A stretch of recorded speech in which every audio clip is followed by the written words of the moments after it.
Culture is a part of us, and everything is to do with culture.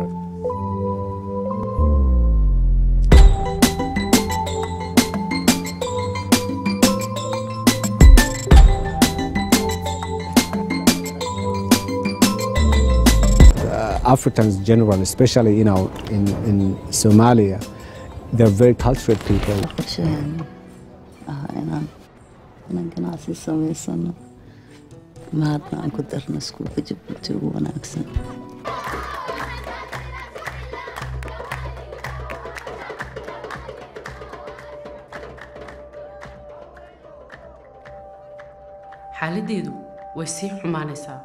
The story has so many layers. It's a film about love. It's a film about the healthcare system.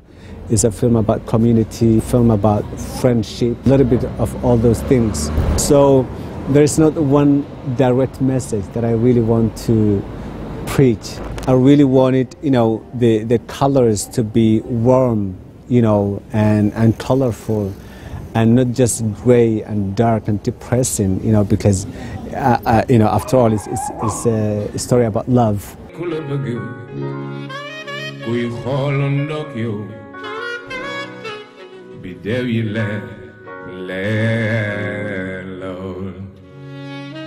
Often when I see films, from Western perspectives, the lighting and everything is completely different.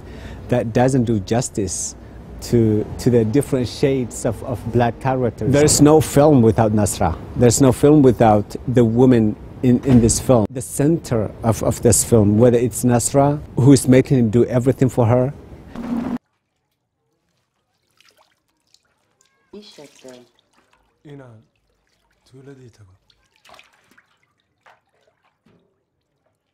Whether it's his mother, who is the most powerful in the village, because when he goes back to the village, she is the first person he goes to talk to, because he knows that if she says no, everybody else will say no.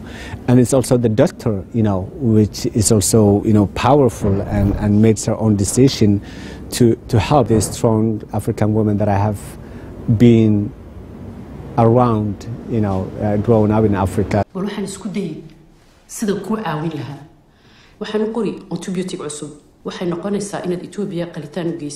So it wasn't even for me a question of making these characters female, it just came naturally.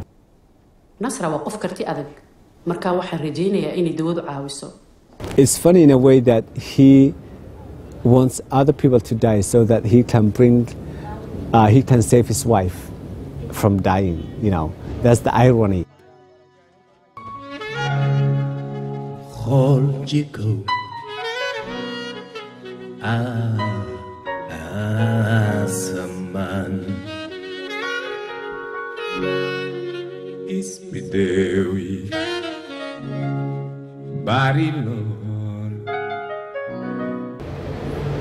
It's more of,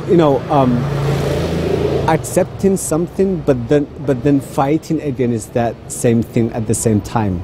I come from a culture where death is accepted, where it's accepted as being a part of life. I grew up in a society where death is afraid of, where death is seen as the worst thing that can happen. Like when he goes to his family and doesn't get the support that he needed, it means that they accept it, and that it's the same for them if she dies or lives, because she's gonna face it anyway at some point in her life. Bring awareness that it's something that's accepted in the society. The most difficult thing was really the process of financing the film. It was my first feature film. It's set in Africa, a non-professional cast, and in a small country in East Africa, and in Somali language. So there you have all the reasons not to finance the film. But once we got the financing, all the other challenges seemed very easy compared to that. At some point, I didn't even know if I was actually going to make the film or not. I never intended to highlight the culture in this film, but because it's a part of me, it's a part of, of the society, and strong ones in the society. It was just natural to tell their story through that. Everything is through culture. Sometimes I think the culture is even stronger than the religion, and everything is to do with culture. So it would have been impossible for me to just really skip that part and just show a plain story, because the culture is a big part of that, and I didn't really want to show it in a different light. I just wanted to be a part of the everyday lives of those people.